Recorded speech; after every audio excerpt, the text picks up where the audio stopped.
Coming up on Chasing the Natty, week 2 of the 2025 college football season has come and gone, and what a weird week this was. There's a lot to react to, so we'll be diving into what you should be taking away from the week 2 action through a college fantasy lens. We'll first talk about how much you should be freaking out about some of those highly valued players you have, then look at some waiver wire players to avoid, and then we'll get to a brand new set of players to add from the waiver wire, the thing you guys want to hear about the most. All of that and more coming right after this.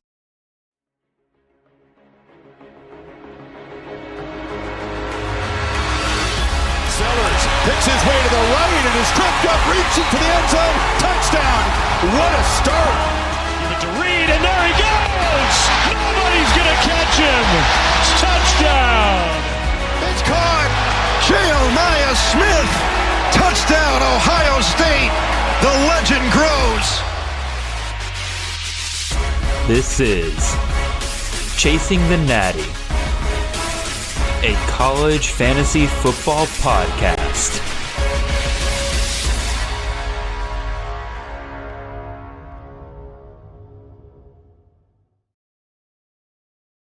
All right, welcome in everyone. This is Jared Palmgren, host of the Chasing the Natty podcast. Hope you guys are having a wonderful ride to your work on this Monday morning. We are the college fantasy football podcast on the Campus of Canton Podcast Network. You can find us on all of your podcast feeds and on YouTube every Monday morning during the season at 6 a.m. sharp. You can also find us live on our YouTube page at 8 p.m. Eastern Standard Time, live on Tuesday nights. If you want to support the great work we do here, head on over to campusofcanton.com and subscribe there with any of our phenomenal tiers. We got content ranging on all sorts of college football games, whether it's CFF, Devy, C2C, College IDP, College DFS, Underdog Best Balls. If you play it, then we've got content, whether it's tools, rankings, pretty much everything you need to succeed. In fact, right now, if you want to support the show even further, make sure when you sign up for one of our yearly membership tiers, you use the promo code NATTY, N-A-T-T-Y, to get 10% off of your yearly membership. Again, that is promo code NATTY, N-A-T-T-Y. You can't do that, totally fine. You can show us some love just by leaving a like, a comment, and subscribe on the YouTube side of things. If you're on the podcast side of things, make sure you leave a 5-star review. Make sure you're following the show. Not only does that show us support, but also shows the game of college fantasy football in general a ton of support. If you have any further questions or want to get in touch for whatever reason, you can find me and the show on Twitter. I'm at CFF_Jared. The show is at Chasing the Natty. Y'all, week 2 has come and gone, and wild week. It was one of those weekends where, of course, we're all saying headed into the weekend. We didn't want to say it out loud. It's too early in the season for us to be sitting there being like, oh, what a rough weekend of games we got coming up. But we were all kind of silently thinking it, right? Like, we were looking at, so many Power 4 teams playing, G5 or FCS teams. It just looked like blowout central. There's a couple of good, Power 4 versus Power 4, G5 versus G5 matchups. But in terms of the grand, overall schedule, it didn't really look like it was going to amount to much. But boy, oh boy, the few, games where, you were playing like competition, Power 4 versus Power 4, G5 versus G5, we got some real good bangers. That SMU Baylor game was awesome. Obviously, the Mizzou-Kansas game was great. Michigan-Oklahoma was good for a really long time. Like, those games delivered. And then, of course, we got the big surprise ones, right? Like South Florida beating Florida at Florida. Like, that was obviously a wild one. And then, fantasy matchups were just all over the place, right? Because we had so many lopsided matchups, it was really difficult to know exactly what you're going to expect out of any given matchup. And I'm sure you guys felt that all day long. And then, I don't know about you guys, I thought I was headed for a really, really good weekend in terms of a win-loss record in my fantasy matchups. And then all of a sudden, I lost like 3 matchups because of the late-night heroics of Jonah Coleman and Pefele Ashlock. If you guys also lost yours, make sure you leave a comment down below, and I'll be sure to hug it out with you guys. Because, boy, those are some rough ways to lose, right? You go to bed thinking you're all right, you wake up, and all of a sudden, Pefele Ashlock's put up, 125 yards and 2 touchdowns, and your week's over. But it also feels so dang good, because that really makes it feel like CFF is truly back and underway. Anyway, I'm rambling long enough here, y'all. You guys if you've been around in seasons past before, you know kind of the drill here. For those of you who are just joining us this season and just need a quick reminder, basically, this is our reaction and waiver wire show. It is split up into usually 4 segments. We're going to do 3 tonight. I'll explain why in a second. But tonight, we'll be hitting up the Freakout scale segment. That is me, Chris K, and Nate giving you guys a rating 1 to 10 on how much you should be freaking out over some of those highly valued players you have. Then we will be discussing some players to avoid on the waiver wires. You know, if you're just looking at, who scored the highest this past week, you'll know not to pick up some of these guys. And then the meat of the show is going to be geared towards the guys you should be picking up. And there are quite a few, especially in the wide receiver department. Once again, we got a lot of great options. So with all that being said, I think, anything else I really want to talk about? Again, I kind of mentioned at the top of the show, just a reminder for everybody. Again, we are doing 2 shows per week still. The waiver wire show is the same as always, but again, the start sit shows, for those of you who are just tuning in at this point in the season, they're done differently this year. We're doing a live show on Tuesday nights, 8 p.m. Eastern Standard Time. Kind of similar in the way in terms of I'm still taking start sit questions. I answer them live, but it's very much more of a back and forth. You guys are all there asking questions in the chat, and I try to get to them as quickly as I can. It's a good time. Y'all should absolutely join us 8 p.m. Eastern Standard Time on Tuesday nights. That being said, once again, I will say I have rambled long enough. Let's go ahead and get onto it. Let's start with our Freakout Scale segment. Our 4 players chosen by our NIL tier over at the Campus to Canton Discord were, once again, Mekhi Hughes. We need to discuss the much higher Freakout Scale rating that all of us are giving him this week. And then we got Lenore Sellers. A lot of people wanted to know about him this week. And then we also have 2 Clemson players that we'll be discussing in Cade Klubnik and TJ Moore. But again, let's start with Mekhi Hughes, running back out of Oregon. Yeah. Last week, I think all 3 of us, between Nate, Chris, and I, we were all in kind of the 2 to 4 range. We were all kind of buying what Dan Lanning was putting out there, saying, basically treating this like a preseason NFL game. We know what he is. We wanted to get the younger guys out there and everything. And we're saying, okay, they got Oregon State this week, even though they should beat Oregon State handedly, in which, by the way, they did, more than handedly.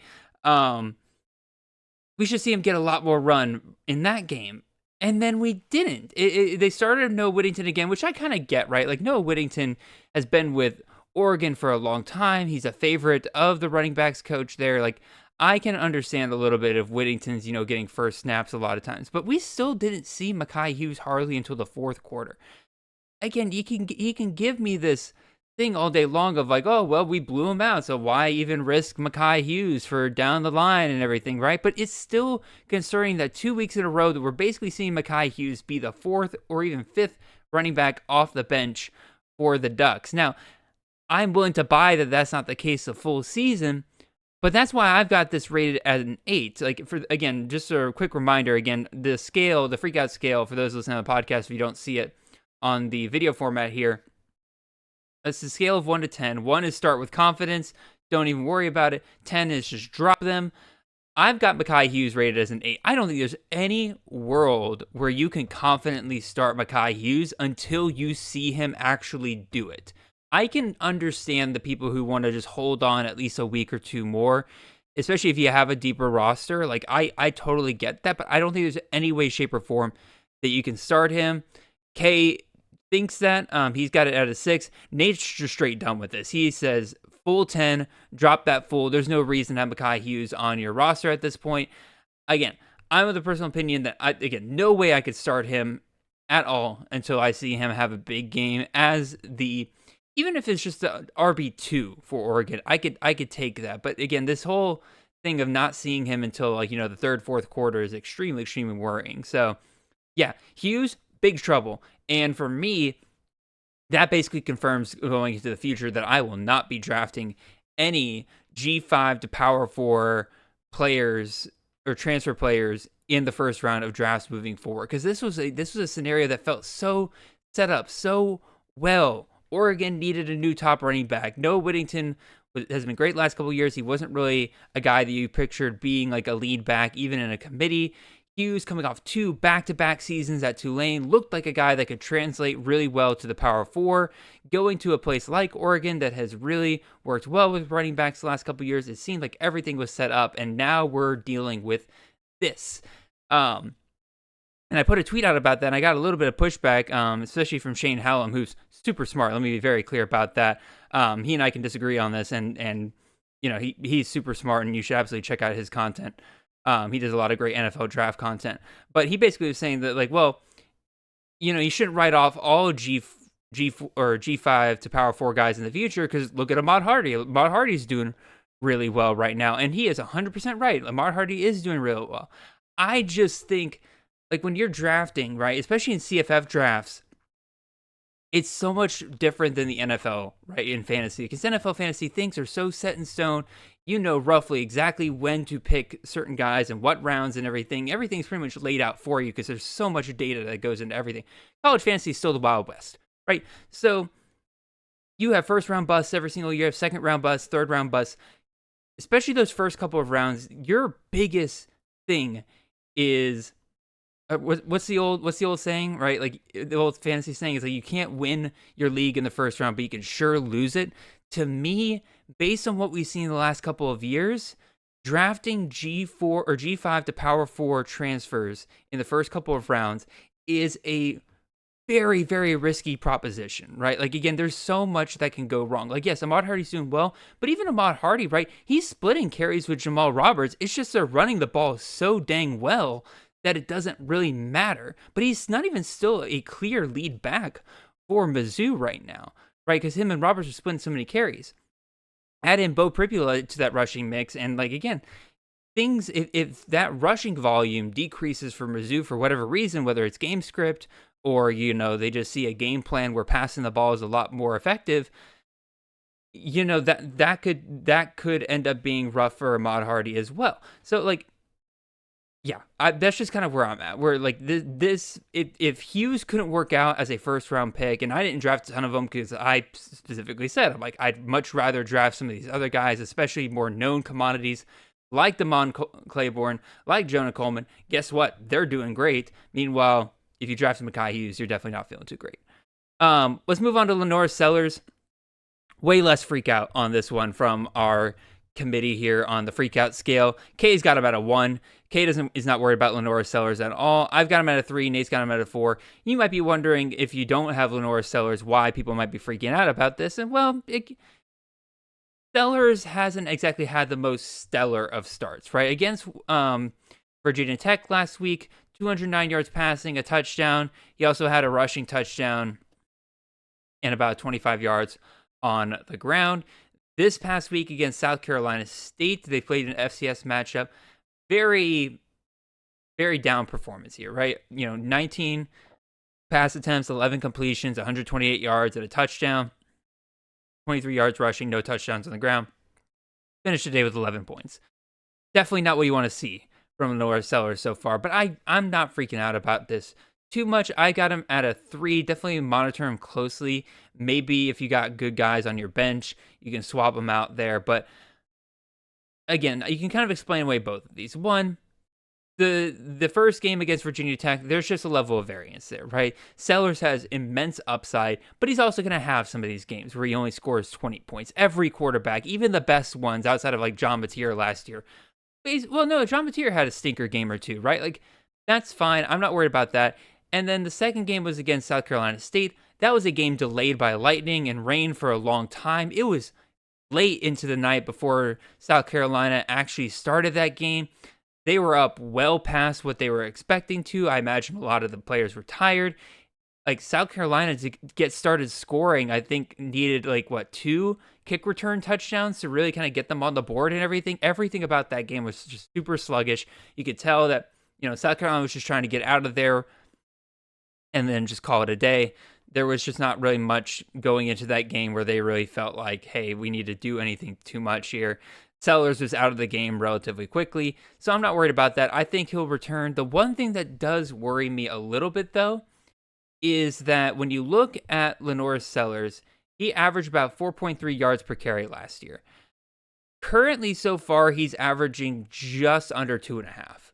That's a pretty big drop from last year, and so I do think that that is something to consider. They're running him a bit, right? Like he's averaging about 10 rush attempts per game, but we just haven't seen that rushing upside that really helped him take off last year. Maybe they're saving it. I don't know. But that is where I'm definitely sitting myself at with a 3. Like that's something to monitor. If he isn't rushing nearly as well as he was last year, his ceiling is very much capped compared to what he had last year. But for right now, if I had him, I absolutely would still start him. Let's talk about these two Clemson players. Again, let's talk about Cade Klubnik, the quarterback out of Clemson, and then TJ Moore, the wide receiver out of Clemson. Nate and Kay are relatively worried here. Nate's got it at a 5, Kay's got it at a 6. And I totally get it, right? Like Clemson's offense through 2 weeks has not looked great. You can semi-excuse last week, right? Against LSU. LSU's defense has been great the last couple of years, but they had a new defensive coordinator. They've had the talent there forever. And now it seems like the pieces are finally being put together for LSU to have a potentially elite defense this year. So I'm not going to knock Clemson for that. We also saw Clemson last year only score 6 points versus Georgia in week 1 and then just tear through the ACC the rest of the way, allowing Cade Klubnik to finish in the top 2 quarterbacks for last year. So that didn't worry me much at all.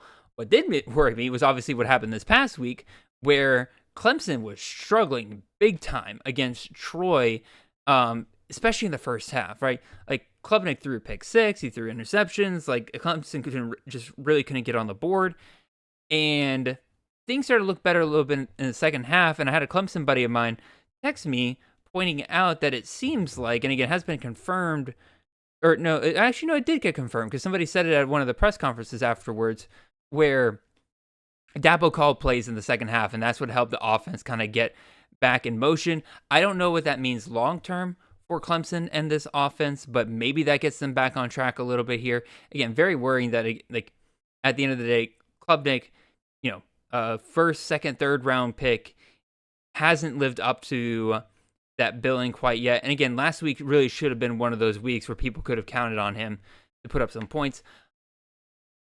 But all that to say, I'm at a 3. Like monitor closely. Again, maybe this offense really just isn't clicking. Maybe Antonio Williams going down really was like this huge missing piece of this offense, which again, I doubt, because again, they still got 3 good receivers in Wesco, TJ Moore, and Tyler Brown.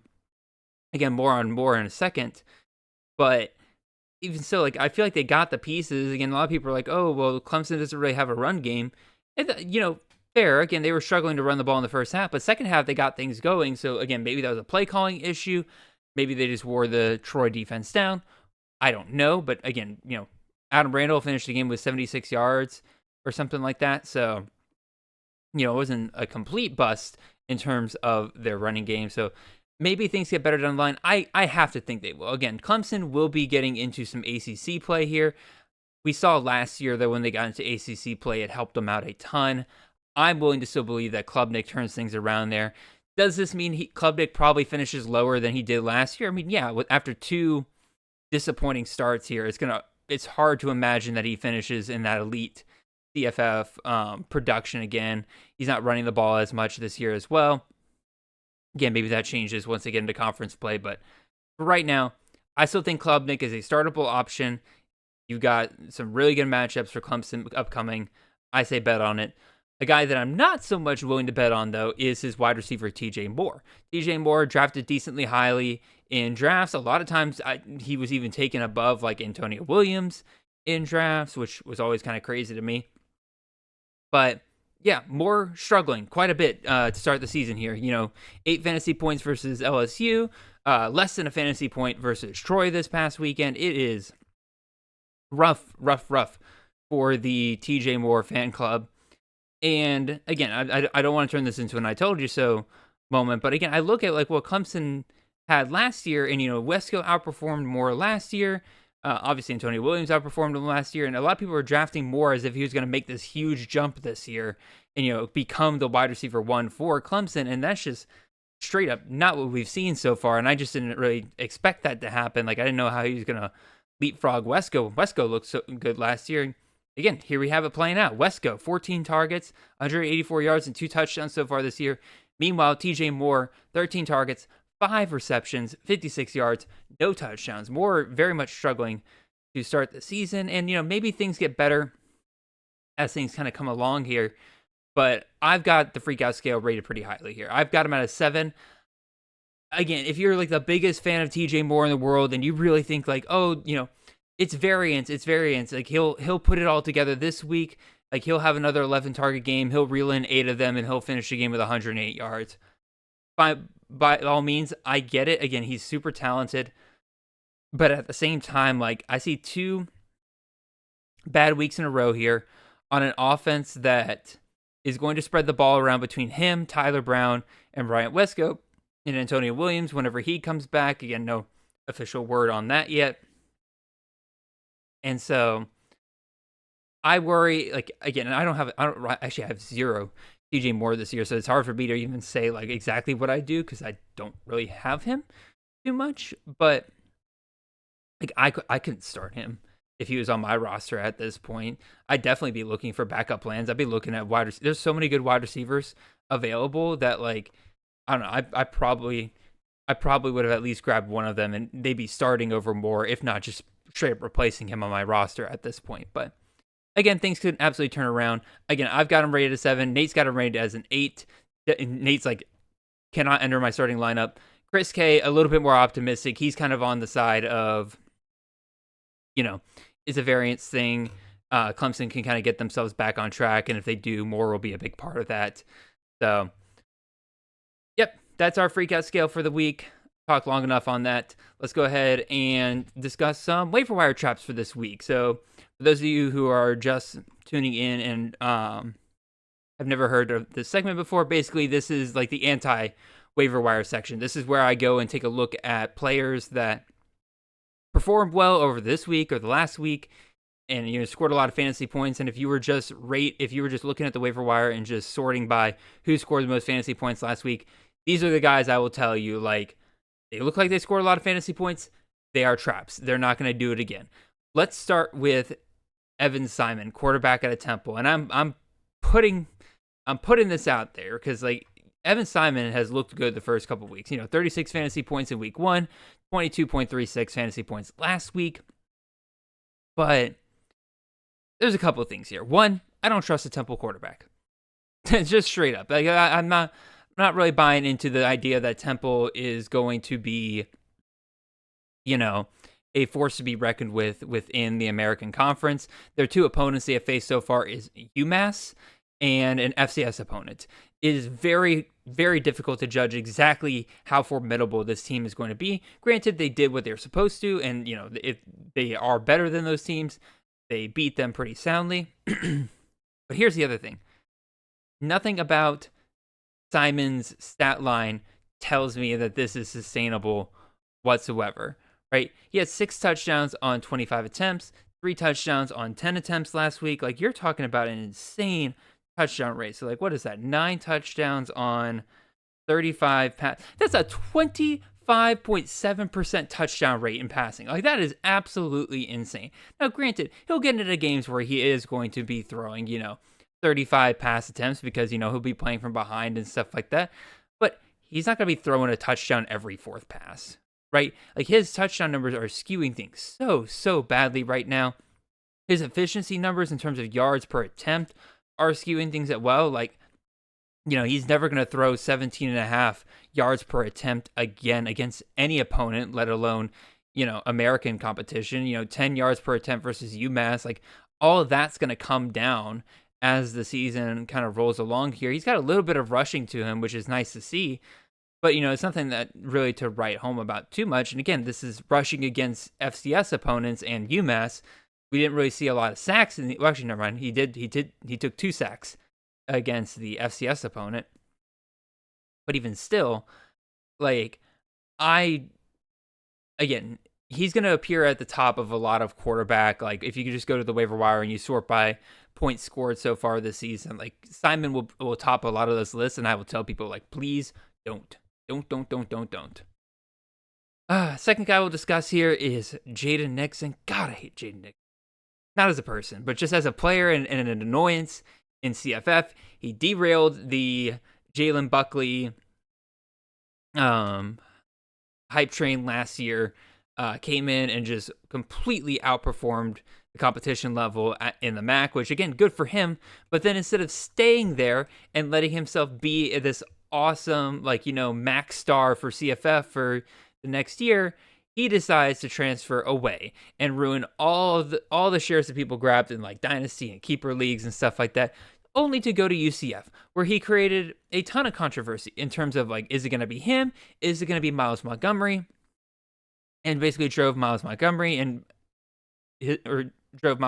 price down, created so much uncertainty in that backfield. And then the season starts. Miles Montgomery looks really good. In fact, he looks like the running back one for UCF and a true workhorse. And I was going into yesterday's game saying all right, man, Montgomery's the guy. They're playing FCS opponent.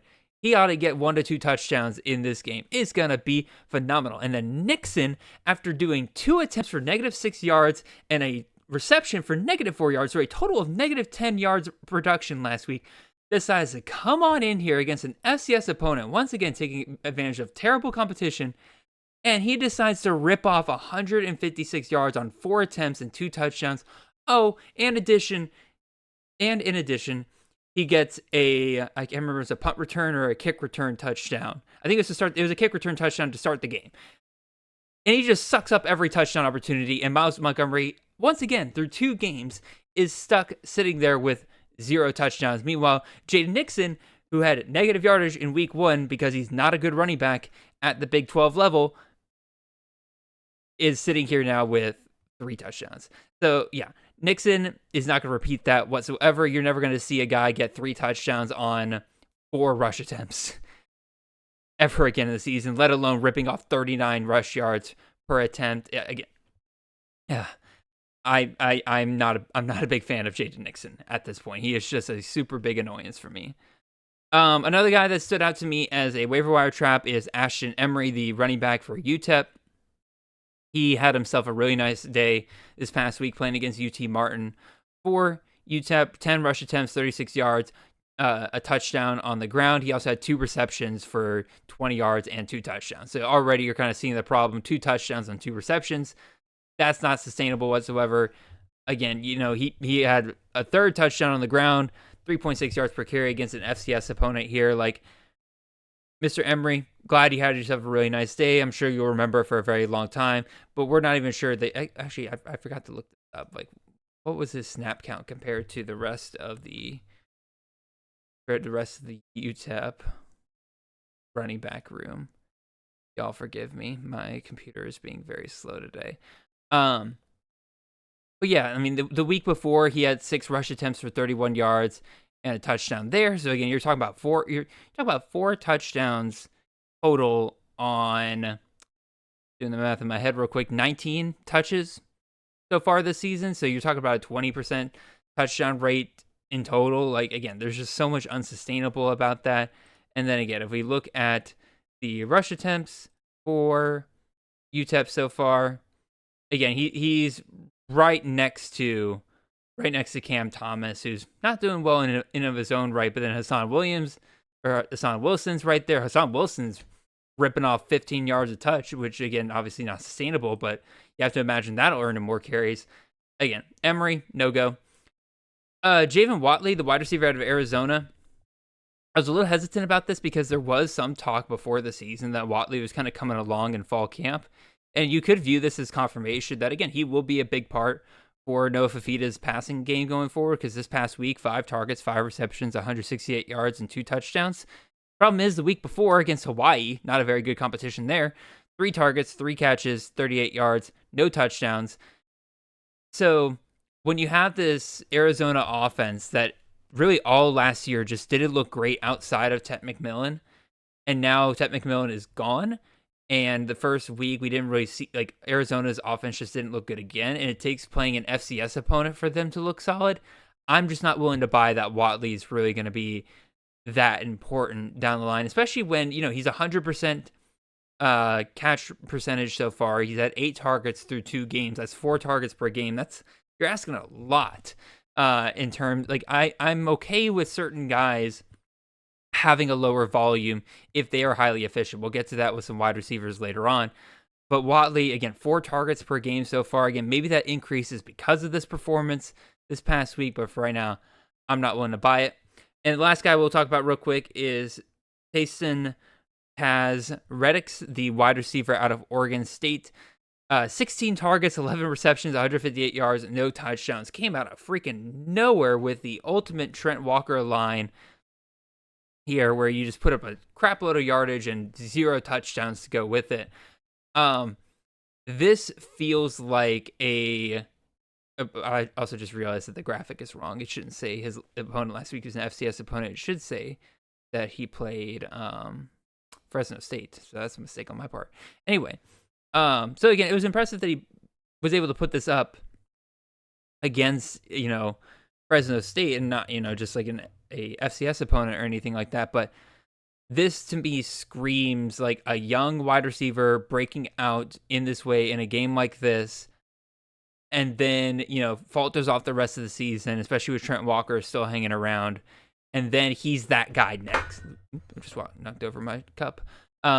He's that guy next year. That's what this feels like to me. It's a bit of a gut call here, but, the week before he had 4 targets, 1 reception, 16 yards. It's hard for me to believe we see a jump that big from 4 targets to 16 targets without it immediately coming crashing down the next week. I could be very wrong. So we will have to see. So that's it for the Freakout scale. That's it for the post-week 2 waiver traps. Let's get on over to the actual waiver wires. And again, just kind of going over a little bit in terms of like what I kind of see from a 1,000-foot perspective in terms of these waiver wire pickups. The quarterback situation on the waiver wire to me this year continues to be a strange one, because we had so many known commodities coming into this year that most of the quarterbacks who will go on to be, the league winners were pretty much already drafted. And so the ones that are kind of left over on the waiver wire and free agency often to me feel more like floor plays rather than guys who could single-handedly carry you to the playoffs. But that's fine. I know that doesn't sound too exciting. But, if you whiffed on QBs in your draft and you're struggling, there's plenty of guys you can pick up to kind of provide a really nice stopgap. And, many years I've noticed when it comes to college fantasy teams and everything, championship rosters are often filled with quarterbacks that may not get you, 35, 40 35, 40 points any given week. But if they can consistently get you, 20, 25, even, upper 20s consistently, that provides such a safe floor every single week, and it really kind of keeps your team from bottoming out in the worst way during the playoffs if your high upside guys do fall through. And so I would say a lot of today's picks very much kind of fall into that category, especially at quarterback. Today's running backs, I'll fully admit, I don't trust very much, despite their good performances. At least I don't trust them compared to last week's crop, which, by the way, I will go over a lot of last week's crop, because, again, a lot of those guys are still on the waiver wire. And also, Fantrax, love you, man, love you guys, but this week, normally I go, 30% rostered or lower, but unfortunately there seems to be a bit of funky calculations going on Fantrax's website with regard to the rostership percentage. We're hoping to get that fixed relatively soon. So everything I talk about here today is going strictly on vibes in terms of, this guy feels like he's not very owned in a lot of leagues. So, and that will require me in the honorable mentions to just repeat everybody I talked about last week, especially if they had another good performance this week. That way you just remember to go check your waiver wire, and if they're still there, awesome. If not, I'm sorry. I have no clue how much guys were picked up or not picked up last week. Anyway, at wide receiver, again, we're spoiled with a ton of great options to pick up. We'll see how they perform as the weeks go on, but if your team's struggling at wide receiver, I have to say this waiver market might be the best you could possibly hope for. So, all that being said, let's get to some waivers here. Let's start with the quarterbacks, and let's start with Bishop Davenport, the quarterback out of South Alabama, played Tulane this past week. I had said before the weekend, especially on the Start Sit stream, that I had my eye on the Tulane South Alabama matchup. I thought it was potentially a very CFF friendly matchup. Davenport had a really weak week one, only putting up 13.54 fantasy points on 14 throws, 3 rush attempts, just not a ton of volume for him whatsoever. But that was against an FCS opponent. I really wanted to see what Davenport could look like when the competition was a little bit more, on an even playing field. And that's exactly what we got on Saturday versus the Green Wave. And to me, at least, it did not disappoint, right? Davenport didn't, see any kind of crazy volume, 24 pass attempts, 12 rush attempts. But I do think he performed well enough for CFF players to be excited about him once he does fully enter Sunbelt play. And, defense is a lot more optional in that league. He finished the day with 231 passing yards, 2 touchdowns through the air, along with 63 rushing yards and a touchdown on the ground. Really, the hope here is that Davenport can continue to look like this. Like Major Applewhite's system over the years has kind of been up and down for quarterbacks. We've seen, as low as QB 60, 70. But his most recent endeavor with Gio Lopez made Lopez a top 30 quarterback for CFF in 2024. So the hope is that Davenport so far looks like he can be a plug and play for that system and can finish in a similar range. Obviously, if you pick up Davenport this week, you're not going to start him against Auburn. That's his upcoming schedule. But after that, 0 Power 4 opponents and really nary a defense that you wouldn't feel comfortable starting him against. So if you're struggling at quarterback, I do highly recommend you take a look at Bishop Davenport here. Next guy up is a fun one because, boy, I was not kind to this man during the offseason. I made my feelings about Robbie Ashford well known this offseason. Phrases like not a real quarterback were thrown around pretty liberally, and I was just straight up actively rooting for Deshaun Purdy to win this job during the offseason. I felt like Purdy had the higher ceiling. I still kind of feel that way. But regardless, that didn't happen, and Ashford won this job by default because Purdy just could not take the reins of this job, did not perform well in camp. So with all that being said, especially learning that Ashford was just the guy by default, I just did not expect much out of him, and I was concerned about this offense just in general. So far with the receivers, I'm very much right on that point. However, through the first 2 weeks of the season, while I'm not blown away, I am pretty pleasantly surprised with how Robbie Ashford has performed so far. Granted, competition has been, an FCS school and squeaking by a win over Kennesaw State. But if you were to tell me that Ashford would be looking at a season where so far he's averaging, 200 passing yards a game and, 50 yards on the ground per game, that translates to, 2,400 yards passing and 600 yards on the ground. I'd say you're looking at a pretty CFF relevant quarterback here if he's able to keep that up. That's the major question, though. Is he going to be able to keep that up? This is not great competition that he's faced so far. He will get a major test this week. He's going up against NC State.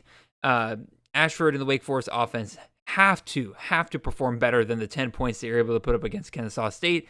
This is their chance to show that improvement, show that they can score on a real opponent.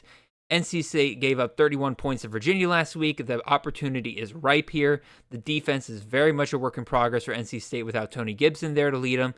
If Wake Forest can show that they can just score, whether, in a win or a loss in a shootout, then I feel like CFF players will love the rest of their schedule. They actually get a very nice draw in the ACC this year outside of a date with Florida State. So if Ashford and the Demon Deacons look really good against NC State this weekend, I think Ashford is, go ahead and pick him up now. And if he performs well, you already have him before everybody else tries to go and grab him. So next quarterback up here, another ACC quarterback. And that really is one of the themes of this week, is investing in quarterbacks in conferences that seem like they'll have a ton of shootout potential, like the Sun Belt, ACC here as well. And like I said, based on the ACC so far this season, defense is optional. Almost every one of their teams are giving up tons of points outside of really Clemson. I think that means the offenses are about to flourish once they all get into conference play here. And one quarterback that I really have my eye on right now is Darian Mensah. Yes, the $8 million man himself, a lot of things that I said that apply to Ashford apply here as well with regards to like Duke's schedule moving forward. Like I said, ACC play, but there are some pretty key differences here, right? Mensah, obviously compared to Ashford, nowhere near the dual threat quarterback that Ashford was, but the good news is he doesn't need to be. Mensah's passing is off to a really, really hot start this season. So far in 2 games, he has passed for 300 plus yards in both, and that was against 2 very different levels of competition, right? He had an FCS opponent week 1, and then he had Illinois this past week, right? He's currently on pace for a whopping 4,338 passing yards and 30 touchdowns. That'll do for CFF. And this coaching staff knows how much they've invested in him and how relatively weak their running game is compared to him. So I think they're going to continue to let Mensah drive this offense. I think he'll continue to get ample opportunities each week. I know Eric Froton really pushes, the 35 pass attempts, 35 touchdowns and everything.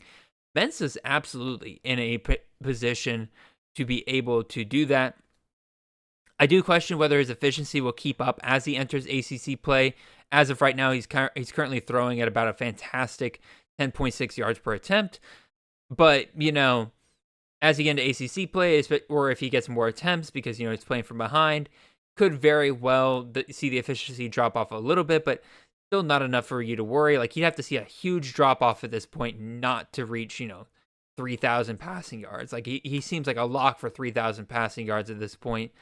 And to me, that really makes him a must-add in 6-point passing touchdown leagues. Like, he scored 5 through 2 games so far. Again, that's on pace for 30 touchdowns. I could see him, especially in ACC play, potentially getting to a point where he's needing to throw 3-4 touchdowns a game to keep things interesting. So, a guy in a very similar vein, though, is Dylan Lonergan, quarterback out of Boston College. Another guy that, in the ACC, again, we're once again kind of picking on this conference, trying to find some good matchups here down the line. And Lonergan has been kind of a surprise with this Bill O'Brien offense. Like, I was never like a Bill O'Brien hater and everything. And I did always say that, if Lonergan won this job, he would fit this system a lot better. He's looked really good the first couple of weeks, right? He's thrown 4 touchdowns in each of his games so far. Against one was against an FCS opponent. This past week against Michigan State was a huge test, and that game turned into a lot more of a shootout than I was really prepared for. He threw 45 times, completed 34 of them for 390 yards and 4 touchdowns. No rushing really at all. 2 rush attempts, 2 yards. So can't rely on that whatsoever, but very much similar to Mensah. This is just another quarterback that I think is going to provide a very nice, safe floor in the coming weeks because, one, Bill O'Brien's letting Lonergan rip it. He's got really good receiving weapons. Lewis Bonds looked really good so far this weekend. We'll talk about Jeremiah Franklin a little bit later. Like, they've got the weapons to move. Their backs are really good receivers. So I think Lonergan's in a really good spot to have some really nice matchups down the line in ACC play. He's absolutely worth a pickup in a lot of leagues. And then last quarterback here is Ethan Vasco. Again, a guy I'm not super excited to really tout here and everything, but again, he's had a really nice start to the season. 32.18 fantasy points versus, oh my God, I can't remember who they faced week 1. And then this past week against Jacksonville State, not as good, but 24.9 fantasy points. The rushing really helps in both of these. In the first game, he had 63 yards and a touchdown on the ground, had 22 rushing yards. The next game, he's playing in the CUSA. Just the upcoming schedule really just points to how favorable a dual threat quarterback could be in these next couple of games. He's got Bowling Green, he's got James Madison, he's got Old Dominion. All 3 of those are games you absolutely could play Vasco in. And then you just look at the rest of their schedule. Liberty, not a cakewalk per se, but there's a lot of opportunities to score. And so I think Vasco's in a really nice position there. Another guy that you can easily pick up right now and help out when it comes to, making your quarterback room deep. So, all that being said, let's move on to our honorable mentions. Again, a lot of this is me repeating past names here, especially among the quarterbacks. But, Brad Jackson, another great week this past week against UTSA, 30 fantasy points there. Anthony Calandria had a really nice week against UCLA. That was super impressive. Jake Retzlaff had himself a nice week against South Alabama. Nick Miticucci had a really nice game against Colorado. That was a very nice surprise there. And then, Bo Pribula just absolutely on fire against Kansas. I think he'll end up being a really big start for CFF players down the line, especially with Mizzou having a decently favorable SEC schedule. So let me take a sip of my tea here real quick, and then we'll get right back to it.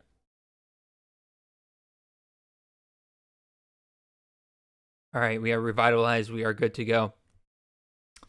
Talk about running backs here. As kind of mentioned at the start of the article, like the running backs this week definitely feel weaker compared to last week.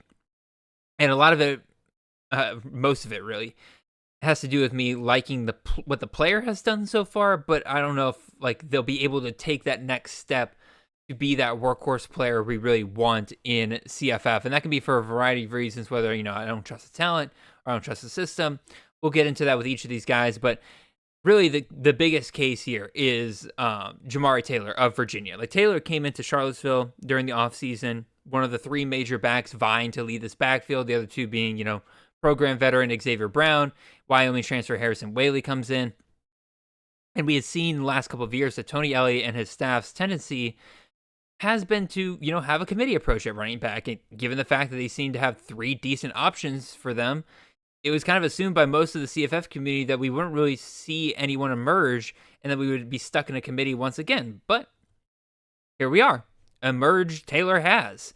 And this past week, Taylor looked fantastic. He went 150 yards and 3 touchdowns on the ground on just 17 carries. He was a major reason why Virginia got the lead they did in this game. And as I kind of mentioned with Jet Thomas in the past, right, like a performance like this should being the key word there, should make Taylor a committee buster going forward, at least on paper, right? Like, but I still hesitate to say Elliott and his staff are ready to move off of that rotation preference they have at the position. Like, despite Taylor's performance, still to this point in the season, he's only had 36% of the team's rushing attempts. And so it'd be very easy for the staff to kind of relegate him back to limited touches, especially if they opt for the even more dreaded approach rather than just straight committee, is the hot hand approach, right? And if Taylor can't get it going early in some games, that could lead to a lot of really bad starts. But despite my negativity, right, I do think that we as CFF players, when we see a performance like this, we got to be willing to take some risk on guys like this early on in the season. We've seen it time and time again over the years that guys earn their workhorse status. This is very rare outside of guys that you're drafting, in the top 3-4 rounds of drafts, that guys are just handed their workload, especially if they're not a returning starter. A lot of times they earn their role down the line. So you got to be willing to take shots on a guy like Jamari Taylor here who, this is a flash in the pan. Maybe we have another couple weeks where his carries vary a little bit, but then, second half of the season, maybe they start treating him more like a workhorse.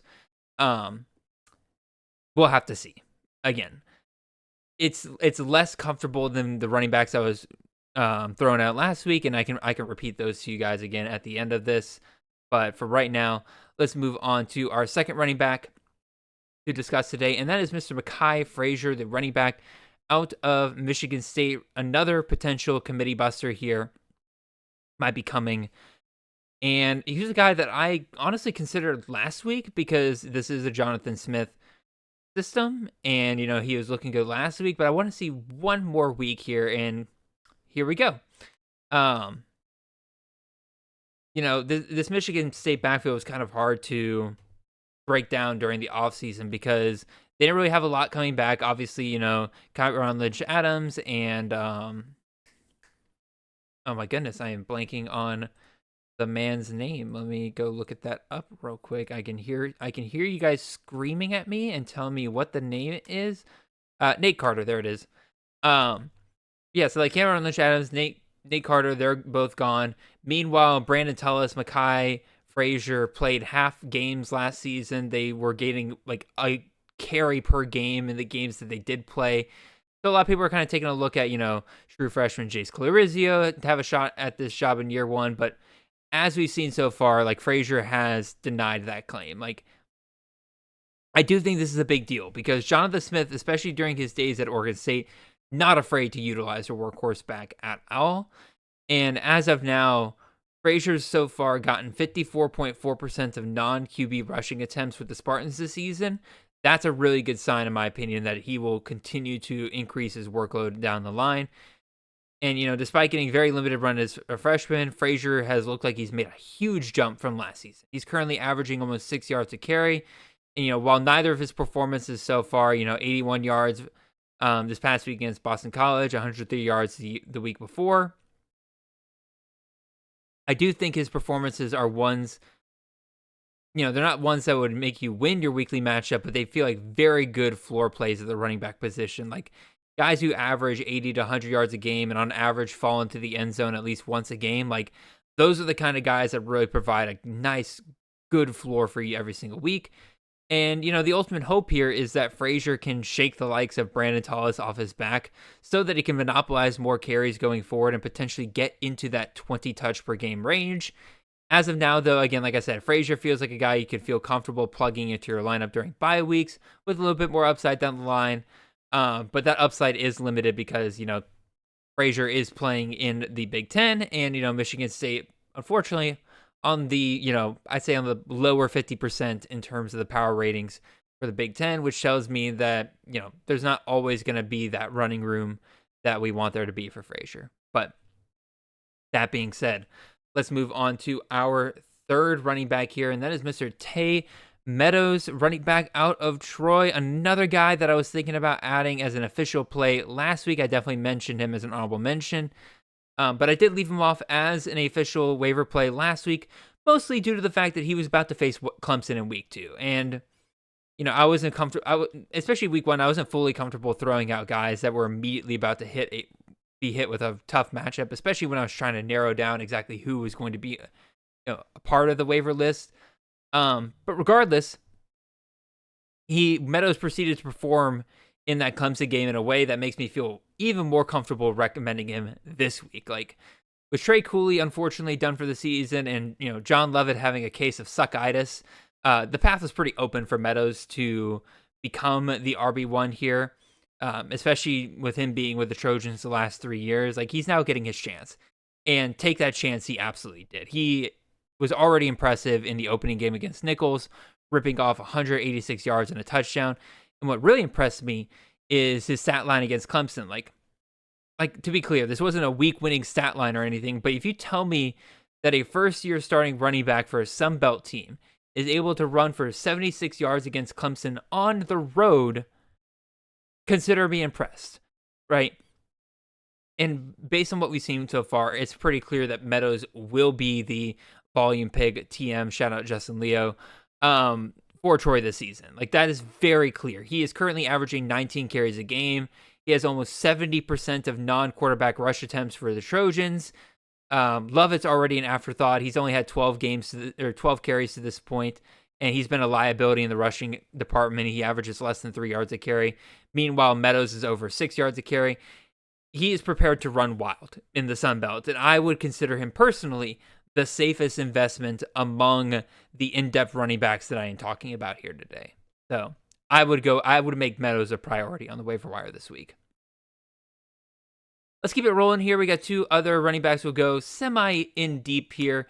The next guy I want to discuss here is a guy that, some people are taking at the end of drafts and everything like that, but I feel like he's got some room in leagues where people can go pick him up. And that is Cam Edwards, the running back out of UConn. A little bit like Jim Bora has very annoyingly, despite the fact that he's had some pretty good backs like Darrell Robinson and Cam Edwards as well, he very much insists on a committee approach. And it can be very, very frustrating, even though that a guy's good. They just can't seem to find it in their hearts to be able to make them workhorse backs. And unfortunately, it looked like to start the season, when UConn played in week 1, Cam Edwards had 6 carries for 115 yards and a touchdown. Now, granted, when your guy's performing that well and you're facing an opponent that you're about to beat soundly, there's no reason to keep running him out there and risk injury. But we did get a much better glimpse this past week about what UConn plans to do when they actually need a play to happen. Cam Edwards went from 6 carries in week 1 to 21 this past week. Why? Because UConn was very upset-minded against Syracuse. They jumped out on the orange early, and from there, they went and relied on their two biggest weapons, one being Skylar Bell. I'll talk about him during the honorable mentions of the wide receiver room, and also Cam Edwards.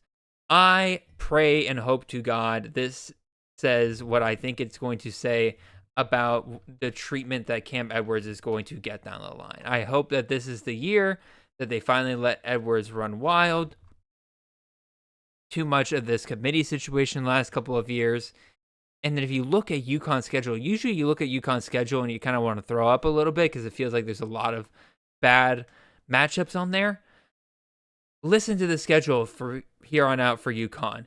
At Delaware, Ball State, at Buffalo, FIU, at Boston College, at Rice, UAB, Duke, Air Force, FAU. Really outside of those two ACC matchups, you're feeling great about starting UConn players in all of those. And even then, again, we just saw UConn put up 20 points against Syracuse. Why can't they potentially do the same versus Duke and Boston College? So I'm willing to pick up Edwards, see how he plays over the next couple of weeks here against Delaware and Ball State. If we still get the same crap of he has 21 carries one week and then 5 carries the next week and then 12 the next week, you can drop him pretty quickly. But this is another guy that I'm willing to invest in and just see how it plays out over the next couple of weeks because he could end up being a huge volume piece going forward if that Syracuse game is any indication. So last running back I want to discuss here is Mr. Bill Davis, running back out of Louisiana, a guy that's kind of flying under the radar just a little bit, but had a really nice performance this past week. 19 carries, 132 yards, and 2 touchdowns on the ground. Also had a catch for 6 yards.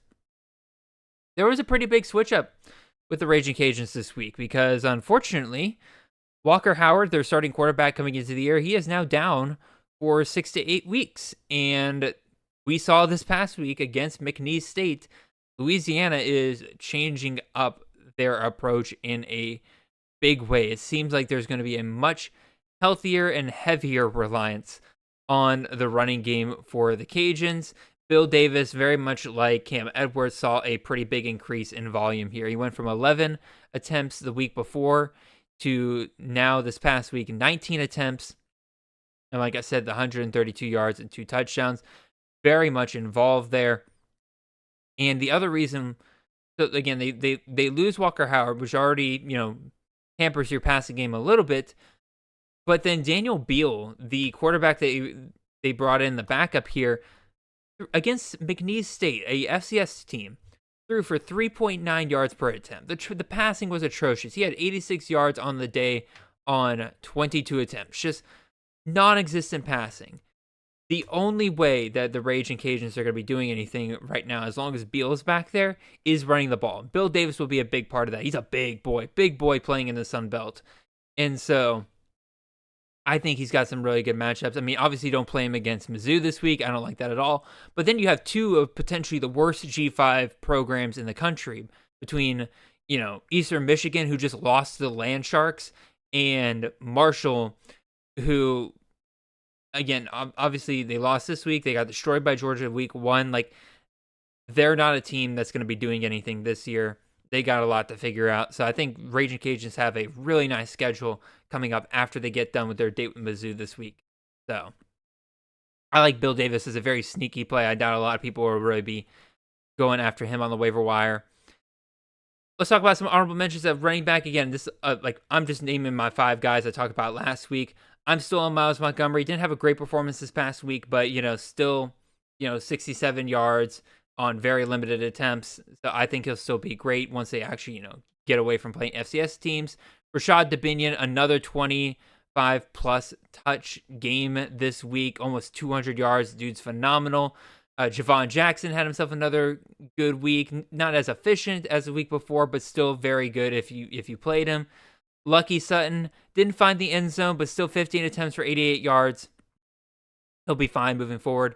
Dominic Richardson out of Tulsa, another 20 rush attempt game here. Add some additional receiving, which is always nice. And then some other honorable mentions I'm just kind of throwing out there. Again, like I said, I don't really trust a lot of what I'm seeing with running backs this week in terms of the newer names. But I will throw out there Jeremiah Cobb, who is currently the RB1 for Auburn with Damari Alston down. And Cobb's really taking advantage of this opportunity, man. Like, he had, 16 attempts for 74 yards and a touchdown versus Baylor, which is already pretty great. And then this past week against Ball State, 121 yards and 2 touchdowns on 11 attempts. That's the kind of performance that is going to make Auburn question, when Alston comes back, if Cobb's still performing that well down the stretch, like, are they going to give Alston back his job? Or are they going to continue riding on Cobb? We'll have to see. Javon Ducker, running back out of Temple. I already said I don't really trust Temple's offense, but boy, I can't deny what we're seeing with Ducker here. An 87-yard game, 128-yard game, 1 touchdown between the 2 games. Like, he's looked pretty solid so far, but once again, they're facing FCS opponent. They're facing UMass. It's a little difficult to really tell how that's going to translate into conference play, but I'm throwing him out here regardless. And then Seth McGowan, running back out of Kentucky, formerly of New Mexico State. Shout out Mitch Hart on this one. I really thought McGowan was going to end up being like an RB4 for Kentucky this year, but no, he's been right there with Dante Dowdle in terms of the rushing department, in terms of the rush share. Granted, Dowdle's been a little bit more efficient. Granted, a lot of that came on one run in game 1, but McGowan had himself a really nice game this past weekend. 15 rush attempts, 93 yards, 2 touchdowns. He's averaging 16.5 rush attempts per game. Not great volume, but given the way he's performed so far, I do think that is something to keep an eye on. So, all right, let's move on to wide receivers. Again, a lot to unpack with wide receivers this week. Again, 5 brand new names that all look great. It's again, like I said, if you're struggling at wide receiver, it's hard not to love the waiver market that is out there right now. So let me go ahead and take a sip of my tea, and let's keep it going. So we'll start with Hank Beatty. Beatty? Not entirely sure. Probably should have looked that up. Totally fine. I love playing whack-a-mole when it comes to CFF. I love playing whack-a-mole when trying to figure out which wide receiver to draft / pick up in a system we know likes to produce with them. And with Illinois here, we were in on West Virginia transfer Hudson Clement most of the offseason. Then as the season got closer, it was said that Clement may not start. So we pivoted over to Colin Dixon, another guy on the outside. He had some hype going into the season. Like I said, he played on the outside where Barry Lunny Jr. typically prefers his wide receiver 1. So of course, now the season is here. It's the slot wide receiver, Hank Beatty, that is emerging as the favorite for Luke Altmaier and this group. Again, I admittedly wrote off Beatty last week at first, despite his big week 1 performance. Like, as I mentioned, a slot wide receiver doesn't typically see wide receiver 1 treatment in Lunny Jr.'s system. In addition, Beatty was a full-time starter last year and only saw 29 targets. I kind of figured that he was in for that treatment once again this year. But instead, he's taking full advantage of the fact that he is the veteran option in this squad and has the most chemistry with Luke Altmaier. And in addition, like, he's kind of the opposite of what you typically see in a slot wide receiver, right? Usually slot wide receivers, especially in CFF, high volume, low efficiency plays, perfect for PPR formats. But, Beatty's currently only seeing 7 targets a game, a good but not great volume, and he's averaging almost 18.2 yards per catch. Like, that's insane for a slot receiver. Very much not being used in a traditional way there at all out of the slot. Given how good Illinois looks so far, I think it's very easy to see that Beatty could become a weekly option for CFF leagues, much in the same way that Pat Bryant was last season. Again, throw the system out here. I think Beatty's your clear number 1 wide receiver for Illinois, and given what we've seen with Lunny Jr. in the past, he's a must-own at this point, and a very favorable schedule coming up. West Virginia, Indiana, USC. Lots of opportunity for Beatty coming up. Let's move on to our second wide receiver. Let's talk about Kenny Odom, the wide receiver out of UTEP. I really do think we should have been paying more attention to Kenny Odom this offseason, right? Like, he was off to a nice start in 2024. Like, at one point, he was a top 20 wide receiver in fantasy points per game in 2024. But, nagging injuries kind of caused him to miss entire games, or in games that he didn't play, he'd be extremely limited, leading to a very pedestrian wide receiver 66 finish at the end of the season. But within those performances were 2 top 10 weekly finishes at the wide receiver position that really hinted at the fact that Odom, his upside was absolutely there to be in another year. And based on what we've seen through 2 weeks, he is well on his way to reaching that potential this year. Like in 2 games, Odom has put up 2 great performances. In total, we got 23 targets, 14 catches, 221 yards, and 2 touchdowns. Both weeks, he hit above 20 fantasy points in half PPR formats. In full PPR formats, he's playing even better than that. With Malachi Nelson at the helm, which, by the way, Nelson looks by far the healthiest he's been in college. Like, Odom has a solid quarterback to distribute the ball to him and keep him fed most weeks. Like, UTEP, they got a rough date this week against Texas, but, if they get through that, unscathed and, Odom's healthy, which, again, not always a given his history, but, if they make it through that, like, he has a smooth schedule filled with CUSA defenses, his soft out-of-conference matchups as far as the eye can see.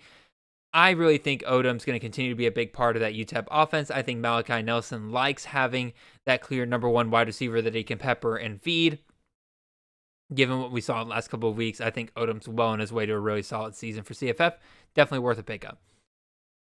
Next page here, I'm cheating a little bit. I'm going to throw 2 wide receivers at you, mostly because they are quite literally on the same team.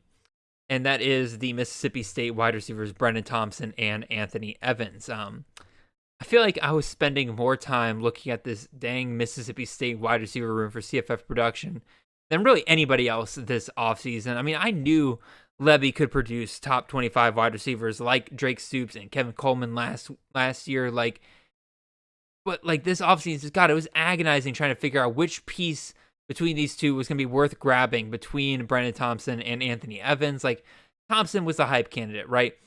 Plenty of good practice reports, a familiarity with the system from both, him and Lebby being at Oklahoma. He also was the wide receiver that was invited to represent Mississippi State at SEC Media Days. There was a lot pointing to the fact that Thompson was going to be a big part of this offense.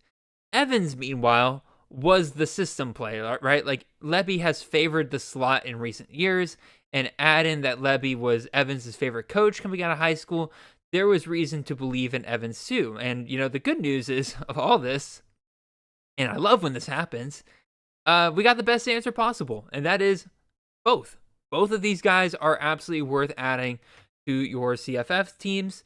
And while, this section, I would say, if you're going to add one guy, go with Brendan Thompson, as he's been the more productive of the two. But like I said, both are worth pickups in all leagues. Thompson's looked great. He scored 225 yards and 2 touchdowns on 17 targets in his first 2 games. Thompson's very much the high-efficiency deep threat in this offense. Doesn't need elite volume to have great days, which is very valuable in standard formats. Meanwhile, Evans was a little slow coming out of the gate versus Southern Miss, but this past week, 14 targets, 9 receptions, 108 yards, and a touchdown against Arizona State. It's clear, based on what we saw last week, when the going gets tough and Blake Shapen and Mississippi State need a play, they will be looking for 1 of 2, maybe 3 if you count Traore, guys downfield, right? Which is fantastic for CFF. We love systems like this where the targets just get funneled to just a couple of different guys, especially one that throws this much. Mississippi State's not done playing in shootouts or playing from behind, so I fully expect that both Thompson and Evans to continuously get work down the stretch and potentially become weekly starters for CFF. I would absolutely pick up both of these guys in a league.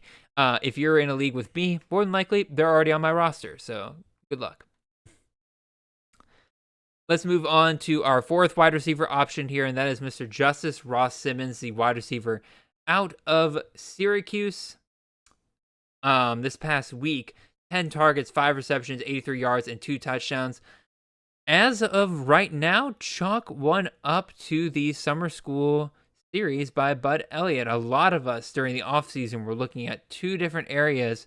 Daryl Gill, who's super efficient last year, still super efficient this year, but very much still kind of relegated into that deep threat role.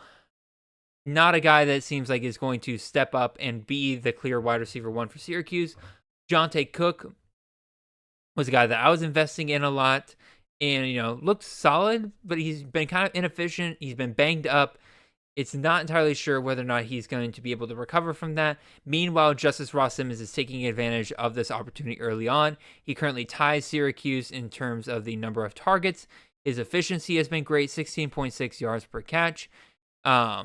His ADOT is the best on the team outside of Darryl Gill, right? Like he's running 2.02 yards per route run, the second best among the starting 5 wide receivers here.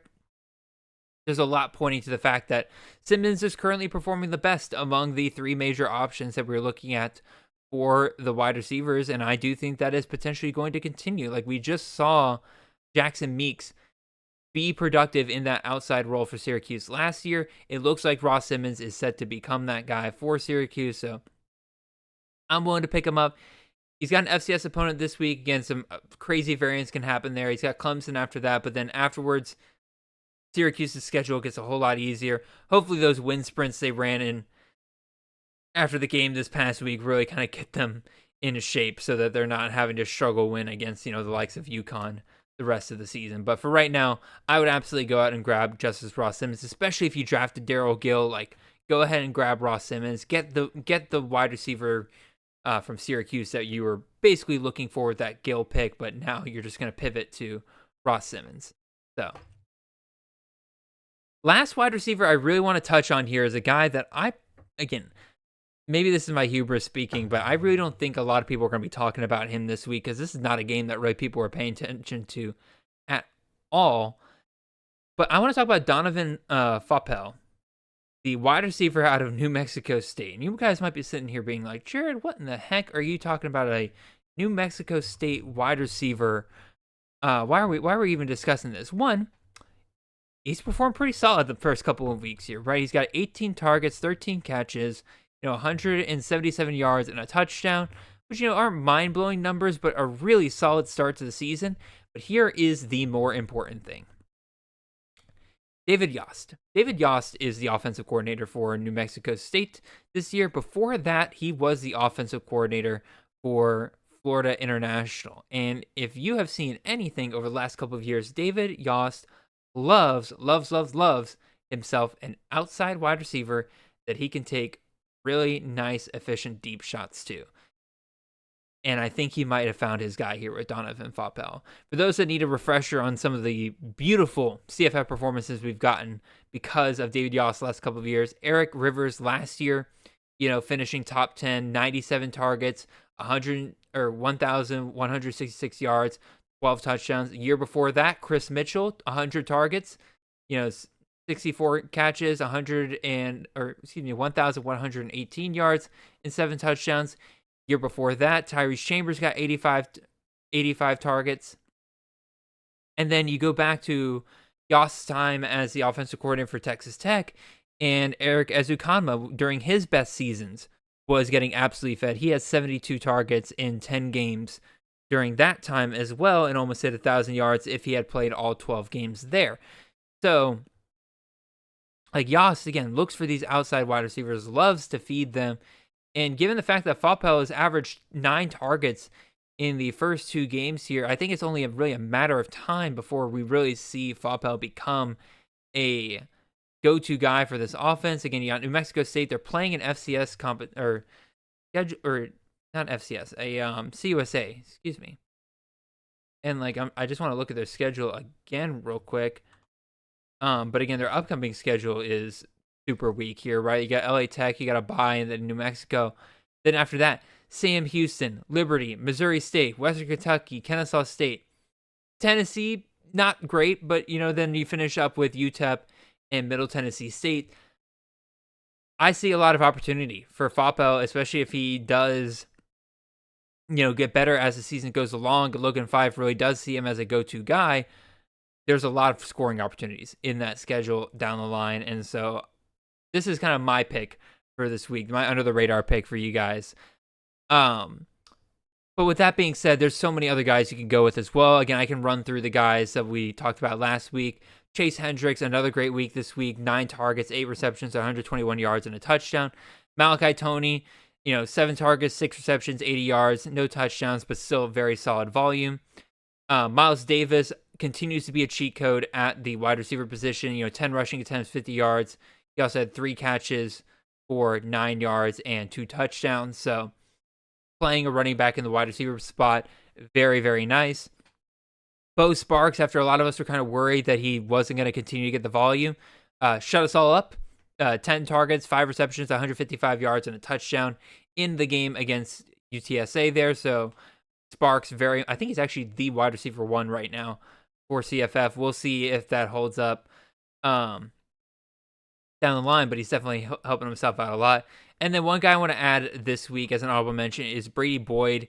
21 targets, 9 catches, just over 100 yards. Like, Utah State, they're still figuring things out, but again, the fact that Utah State went to Brady Boyd this much against an FCS opponent, 12 targets, 6 catches, 86 yards, tells me that down the line, Brady Boyd could end up being a big piece of that Utah State offense. So I'll throw him out there. And then again, we'll continue to run through this here. Lewis Bond, another great day for him. 15 targets, 11 catches, 90 yards. No touchdowns, but a PPR monster. Mario Craver, only 6 targets this week, but another 100-yard performance and a touchdown. He looks great for the Aggies. Romello Brinson. Can't find his stats from this week, but I do know he scored 2 touchdowns and very much continues to look like the wide receiver 1 for SMU, although I do think his volume is a little light. Otherwise, I probably would have made him an official play this week. But Cameron Ross out of Virginia, another 9-target performance. Definitely not what we saw last week. Last week he had 9 targets for 124 yards and a touchdown. This week, 9 targets, 5 catches, 40 yards. Hopefully we get a bounce back week. As long as he keeps getting that volume, he should be fine. Jaden Barnes, once again, looked good for Appalachia State. 11 targets, 8 catches, 71 yards, and a touchdown. Corey Milliner out of UAB, another good performance. 11 targets, 6 catches, 100 yards, and a touchdown. Iverson Hooks, a little lower volume this week, but still pretty much the same production. 4 catches, 72 yards, and a touchdown. Jaquan Gibson out of UMass continues to be a PPR play. 11 targets, 7 catches, 89 yards. No touchdowns, but also got some rushing attempts. 3 rushing attempts for 11 yards. You like to see that as well. But again, once again, Gibson, great PPR play. Don't know if I love him for standard because I just don't see them scoring a lot of points. Chris Durr out of Wyoming, another good performance. 6 targets, 4 receptions, 54 yards, and a touchdown. Again, I definitely think he'll come back down compared to that week 1 performance. But, as long as they're looking for him in the red zone every single week, gotta love it. Omega Blake, the wide receiver out of Arkansas, another good performance here. 7 targets, 5 catches, 64 yards, and a touchdown. Skylar Bell, I mentioned it earlier, like UConn in this game against Syracuse really tipped the hat of who they're going to go to when they really need to play.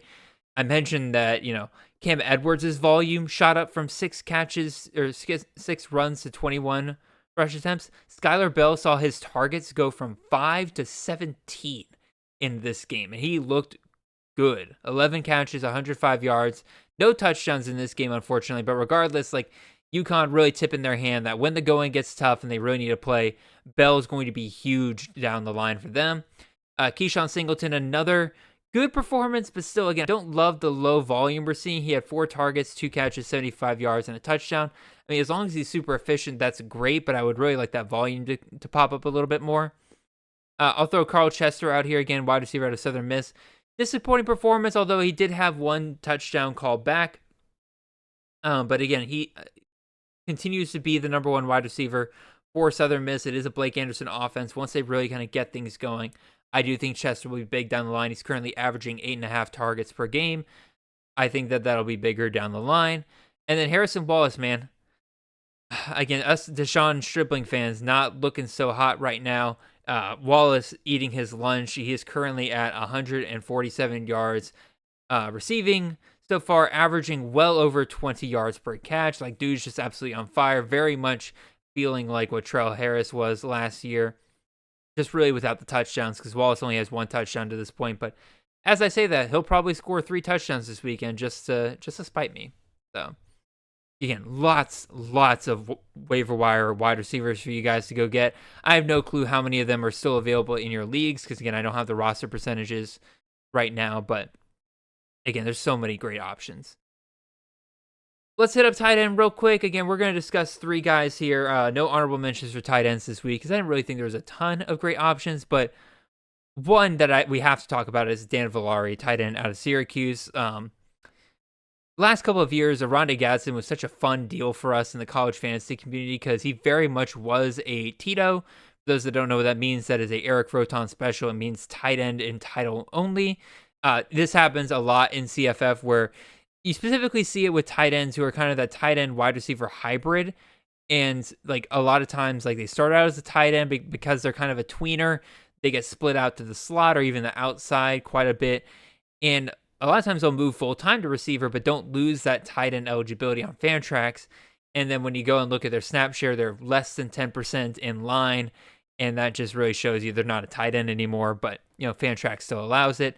They've been a bit better about that in recent years. But even still, like, the way that Gadsden was used the last couple of years really kind of led us to believe that he was a very unique piece of this Orange offense the last couple of years.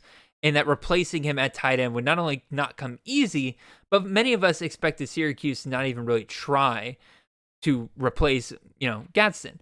But, through a couple of weeks now, Dan Villari, the former quarterback versus turned tight end, has really made us eat our preconceptions the first couple of weeks, right? Like, while many of us were debating on like which wide receiver to draft for the Orange this year, Villari flew under the radar a ton. Now, through 2 games, he leads the Orange in targets, receptions, and yards. The only thing he needs really is touchdowns, and you have to imagine those will come with time. I'm not sure how long he'll lead those categories for the Orange, especially, like I said, with Justice Ross Simmons emerging here. But to me, it's very crystal clear that Villari is an athlete that Syracuse wants to use over and over again across the middle of the field, very much replacing what Gadsden was last year. Right now, Villari is a top 12 tight end for CFF 2025 through 2 weeks here.